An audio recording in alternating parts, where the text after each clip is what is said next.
The velvet of the opera house curtains felt heavy and suffocating, much like the presence of the man standing directly behind her. Nilsson could hear the distant murmur of souls elite on the other side of the fabric, their whispers fueled by the scandal of her sudden wedding. She tried to adjust the lace of her veil with trembling fingers, but a hand, cold and steady as marble, caught her wrist. Joseph stepped into her personal space, his chest grazing her shoulder. The scent of expensive sandalwood and power enveloped her. He didn't just stand there, he occupied her entire world. With his other hand, he gripped her waist, his thumb tracing the curve of her hip through the silk of her gown in a gesture that was far from a caress. It was a brand. "You're shaking, Nilsson," he murmured, his voice a low, melodic vibration against her ear. "Is it the cold, or is it because you saw him in the third row? Your pathetic little shadow, Spence." "I don't care about him," she lied, her breath hitching. Joseph leaned closer, his dark eyes reflecting the dim backstage light. "Liar, you're wondering if he's suffering. You're wondering if he's looking at you and regretting every touch he gave that rival. But here is the reality. His gaze doesn't matter anymore. You belong to the Morty H. Wang legacy now. You belong to me." He turned her around forcefully, his hand moving to the nape of her neck, tilting her head back to meet his gaze. The dominance in his eyes was absolute, a silent checkmate. "Tonight, you will walk out there and you will smile. Not for the cameras and certainly not for him. You will smile because you have the most powerful man in this country at your back. Smile, Nilsson. The world is watching, but I'm the only one who truly owns the view." He didn't wait for her to agree. He simply threaded his fingers through hers, his grip possessive and unyielding, and led her toward the blinding white light of the stage. As the curtains parted, the roar of the flashbulbs became a deafening wall, and Nilsson realized with a jolt of terror that her revenge had come at a price she hadn't yet calculated. The memory of the betrayal still tasted like ash in Nilsson's mouth. It had been raining the night she found them, Spence and that shark from Hansang Industries, entwined in the very apartment she had helped him pay for. The image of his hand on another woman's back was a poison that had settled deep in her marrow, turning her grief into a cold, jagged desire for retribution. Now, she sat in a room that felt like the inside of a diamond, Joseph's office. The Ice King sat across from her, his silhouette framed by the sprawling, clinical skyline of Seoul. He didn't offer comfort, he offered a pen. The contract on the mahogany desk was thick, bound in leather, and smelled of fresh ink and finality. It was a masterpiece of legal cruelty. Nilsson scanned the clauses. She would be his perfect CEO wife for exactly 365 days. She would attend every gala, endure every public display of affection, and maintain the impeccable image of the Morty H. Wang empire. In exchange, Joseph would execute a systematic dismantling of Spence's career, pulling the strings of the financial market until her ex-fiancé was left with nothing but the clothes on his back. "He won't just lose his job, Nilsson," Joseph said, his voice smooth and devoid of empathy. "He will lose his name. By the time I'm done, he'll be a ghost in this city." Nilsson didn't hesitate. The ink flowed black and permanent as she pressed her signature into the page. She wasn't just signing a marriage license. She was signing a death warrant for the man who broke her.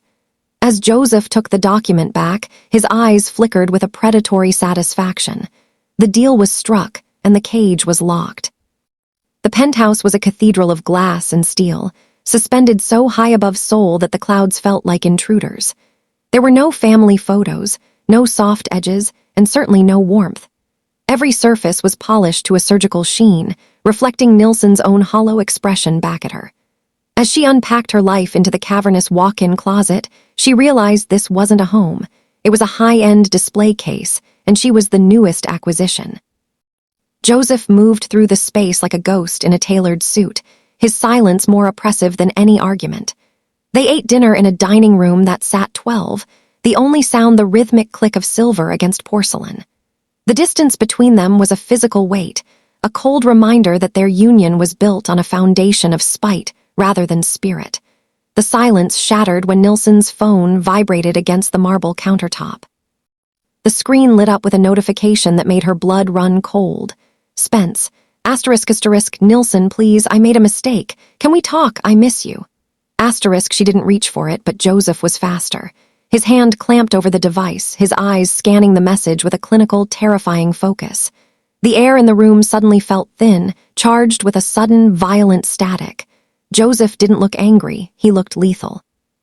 He looked at the phone, then back at Nilsson, his jaw tight enough to crack bone. "He still thinks he has a claim on you," Joseph said, his voice dropping to a dangerous, gravelly register. He stepped into her space, crowding her against the cold marble. He didn't return the phone. Instead, he deleted the message, his thumb pressing into the screen with enough force to shatter the glass. "Remind him who you belong to, Nilsson, or I will do it in a way he won't survive." The boardroom of Morty H. Wang was a fortress of mahogany and intimidation, situated on the top floor where the air was thin and the stakes were astronomical. As Nilsson walked in, her heels clicking like a countdown against the hardwood, she felt Joseph's hand resting firmly at the small of her back, a gesture of public unity that felt more like a warning to the room. Spence was there, sitting at the far end of the long table. He looked haggard, his eyes widening in a mixture of shock and desperate hope as they landed on her.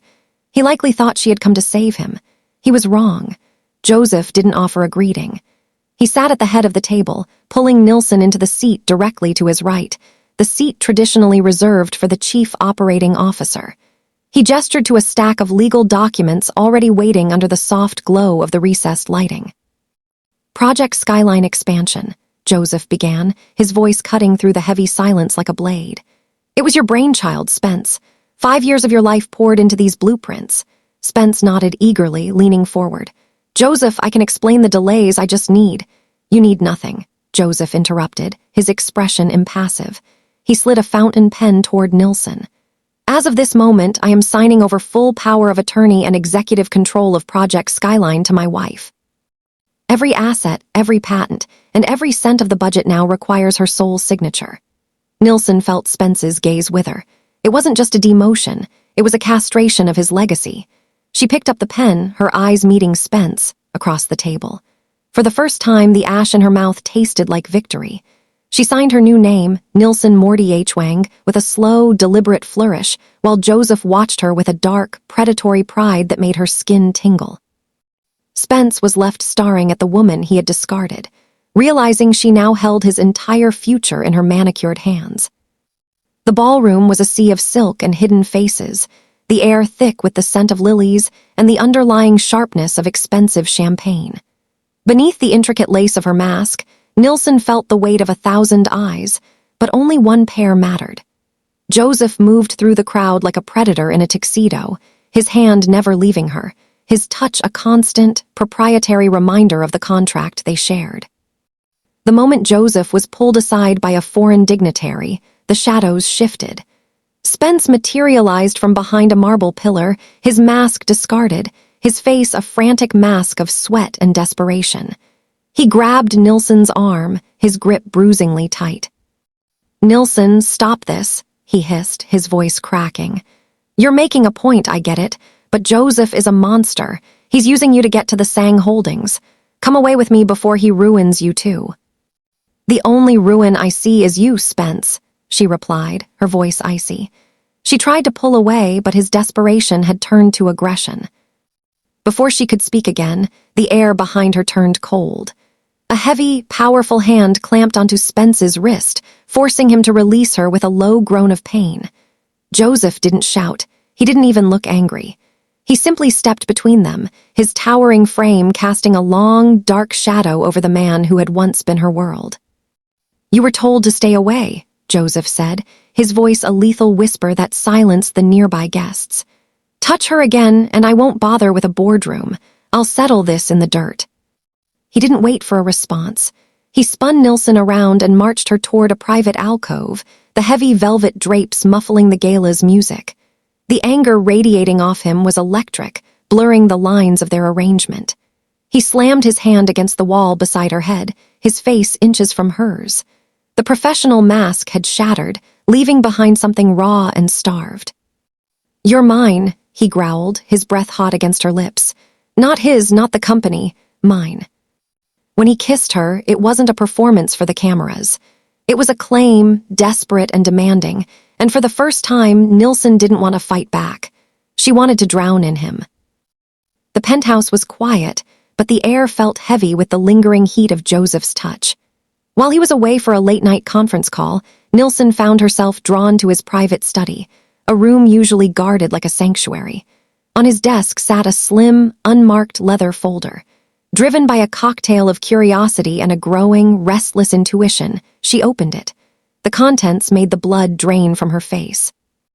It wasn't a dossier on Spence's corporate failures or a strategy for the Morty H. Wang merger.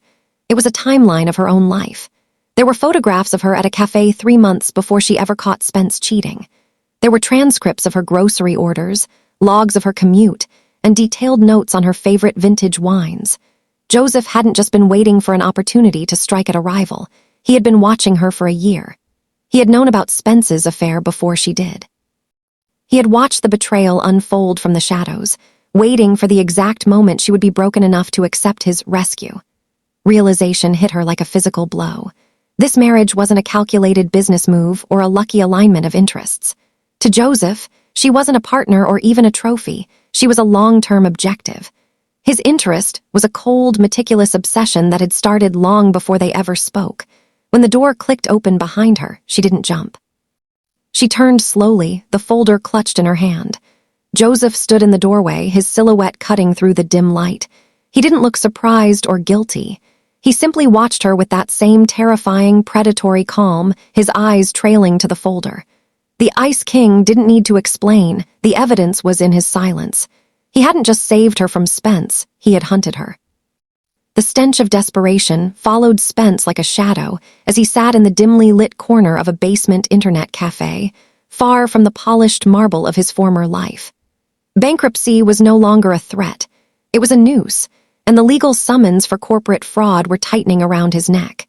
He had nothing left to lose, a realization that stripped away his last remaining traces of morality. Using the backdoor access codes he'd illicitly retained from the Project Skyline servers, he bypassed Joseph's initial firewalls, his fingers flying across the keys with a frantic, feverish energy. The digital vault finally gave way, and there it was, a high-resolution scan of the marriage agreement.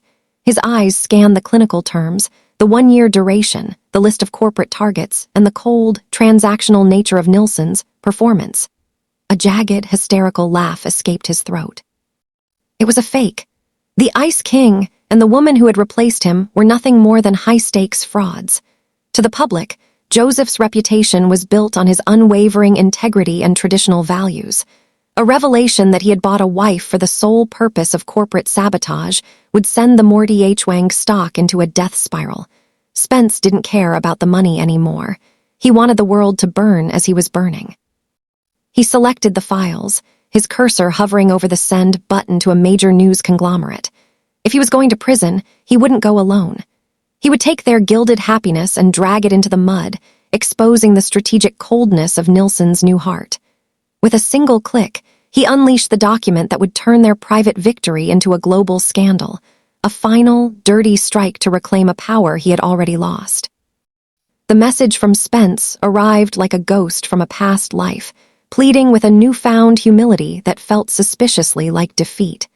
He claimed to have the velvet-lined box containing her grandmother's pearls, the only pieces of her family legacy he hadn't pawned for his failing ventures. Driven by a hollow ache for the woman she was before this war, Nilsen agreed to meet him at the derelict shipyard on the edge of the Han River, a place where the city lights died before reaching the rusted hulls of abandoned vessels. But the pearls were a myth. As soon as she stepped into the shadow of a crumbling warehouse, the mask of the grieving ex-fiancé shattered.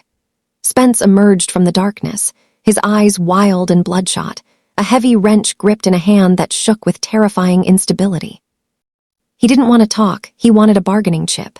"You're going to help me fix this, Nilsen," he rasped, his voice echoing off the corrugated metal. "If Joseph wants his perfect wife back, he's going to pay every debt I owe." Silence of the shipyard was suddenly broken by the low, predatory growl of an engine. A single black sedan tore through the gravel, stopping mere feet from the warehouse entrance. There was no tactical team, no sirens, and no backup. Joseph stepped out alone, his tailored coat flapping in the river wind, his expression as unreadable as a frozen sea. He had ignored the frantic warnings of his security detail to walk into a trap for a woman he had supposedly only bought for a year. "Let her go, Spence," Joseph said, his voice flat and devoid of fear. He stepped into the warehouse, his gaze locked on Nilsson with a ferocity that suggested he wasn't there to negotiate a settlement, but to reclaim what was his. The pride that had once defined them both was gone, replaced by a raw, jagged tension that threatened to spill blood before the sun rose. Spence's laugh was a jagged, ugly sound that echoed off the rusted hulls of the shipyard. He held a heavy industrial flare gun to Nilsson's temple, his finger twitching with the erratic energy of a man who had already hit the bottom. "Sign it, Joseph. Sign the transfer or watch your investment bleed out on this filthy floor." Joseph didn't blink. He reached into his coat and pulled out a tablet, his movements fluid and terrifyingly calm. With a few swift strokes of his thumb, he authorized the transfer of 40% of Morty H. Wang's liquid assets, a king's ransom for a woman he had supposedly married out of spite. "It's done," Joseph said, his voice a low, lethal hum. "The funds are in your offshore account. Let her go." But the greed in Spence's eyes was eclipsed by a sudden, frantic realization as the distant wail of sirens cut through the river wind. Joseph had never intended for him to keep the money. The transfer was a digital breadcrumb for the authorities. "You bastard," Spence screamed, lunging forward. He didn't fire at the police. He turned the weapon toward Nilsson in a final, spiteful act of destruction.